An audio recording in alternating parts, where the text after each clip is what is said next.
On Saturday nights during the summer, when the sun sets on Hibbing Raceway, two racers have been there competing almost every race night for nearly 50 years, the number 35 of George Ledeen and the number 13 of Roger Paulo. I hung around the racetrack with Donnie Oz, and so I got pretty interested in that. My dad and Donnie were good friends. Then my grandfather raced flat track motorcycle racing back in the 50s and stuff, so it's been in the family. My dad raced back in the late 50s, early 60s. I started racing in 1979 as far as driving myself and, building cars.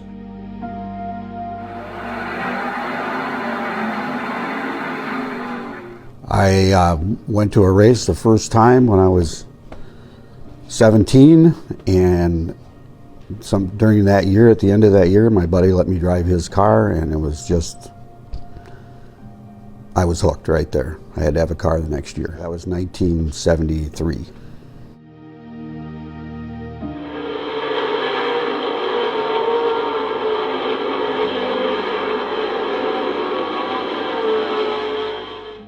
In a sport that has seen thousands of racers come and go over the last 5 decades, these two men have stuck with it. From converting street cars into race cars in their own garages to the high-tech, professional, purpose-built race cars of today, George and Roger are still grinding it out on the clay oval these days against an increasingly youthful, dedicated, and well-equipped group of modern racers. After all these years of racing, what keeps you going? That challenge of doing better each time we go out.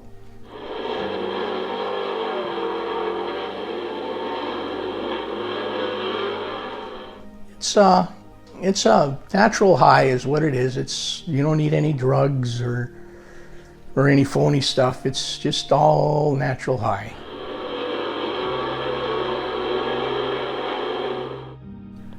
What makes these two drivers remarkable is their unparalleled devotion to dirt track racing. You see, after all these years and all those races, George and Roger share only a handful of victories between themselves. Despite the extreme expense, the untold hours of labor involved, and facing more than their fair share of adversity, they keep coming back, fighting tooth and nail, year after year, to battle it out on the bull ring. No point championships, but I do have, I believe, 3 feature wins in late model. What was it like winning those races? That's what it's all about. That's what keeps you going. That's why you spend all those nights in the garage and spend all the money you can. And well, I've got 1 feature win and a few semi-feature wins and heat race wins, and second in points is the best I've done for championships. We missed 1 year. Billy Nelson edged us out. We had a motor failure, which cost us the championship that year. But can you describe the feeling of winning that feature? That feature felt really good. It's especially when you've been driving as long as I was without having a feature win at that time. So it makes you feel pretty good.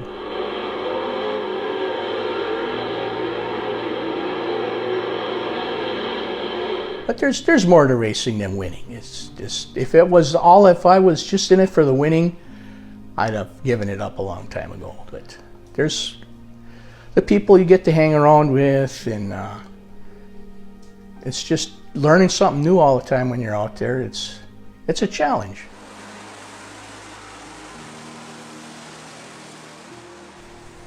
They don't have large sponsors and dedicated pit crews like many racing teams have. But what they do have is the heart, the grit, and the support of their families and friends. From assembling their own engines to building their own cars in the past, these two racers keep trudging forward and adapting in a rapidly changing sport. I built a 69 Firebird in the 6-cylinder class. Built that, and then I built helped my father-in-law build me a couple chassis, so I helped him build those too a little bit. And then I built one here a while back myself right everything, bent all the tubing and frame mounts, everything basically, except for a few items. But What's it like doing most of the stuff yourself without the help of a large pit crew?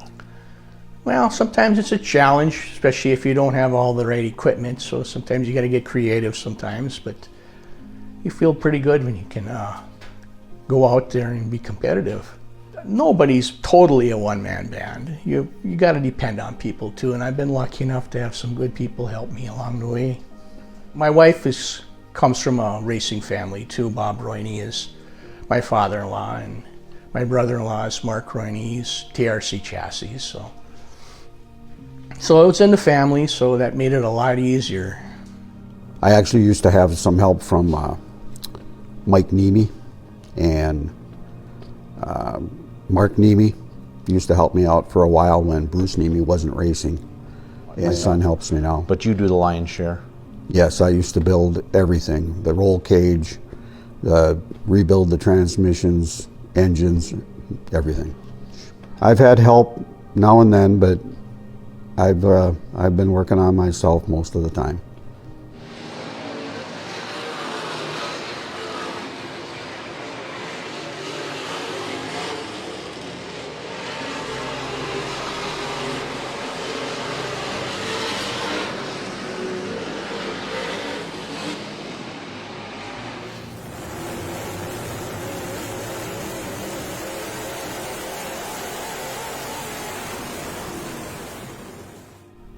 Racers like George and Roger may not receive all the attention and accolades of a superstar racer, but they and other veteran racers just like them all across the country are the backbone of dirt track racing.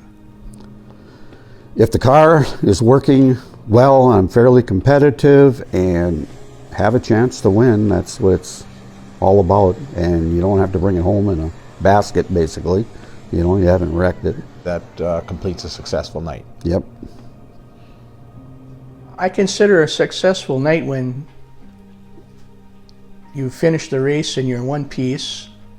If you break even or make a little bit of money, that's a successful night for me. What keeps you going after all these years of racing?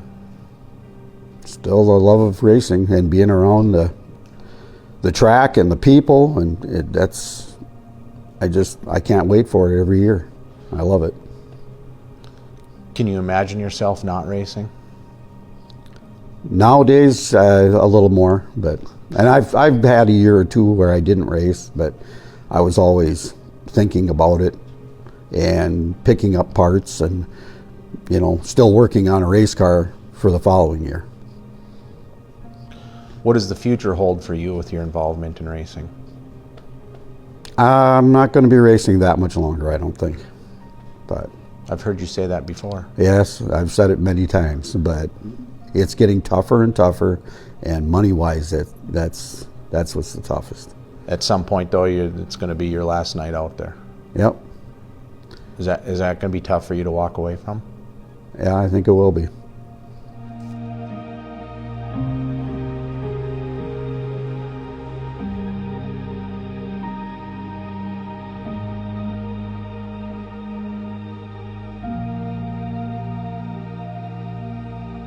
I don't think any of us really knows what the future holds, but we're gonna stick with it as long as we can and keep on trying to do better. And like I said, I like getting along with the people I've met through the years, and you know, I consider most of them my friends, you know, and I'm proud to say that I can walk up to most every one of them and they'll shake my hand and I'll shake theirs. Do you think it'll be tough to deal with when you finally hang up the helmet? Oh, I'm sure it'll be a bit emotional, but I'm sure I'll try to stay involved somehow in it, you know, help others if I can. Mm-hmm. Like they said, there's more to life than just racing, but like anything, sooner or later, you've got to know when it's time to pass the torch.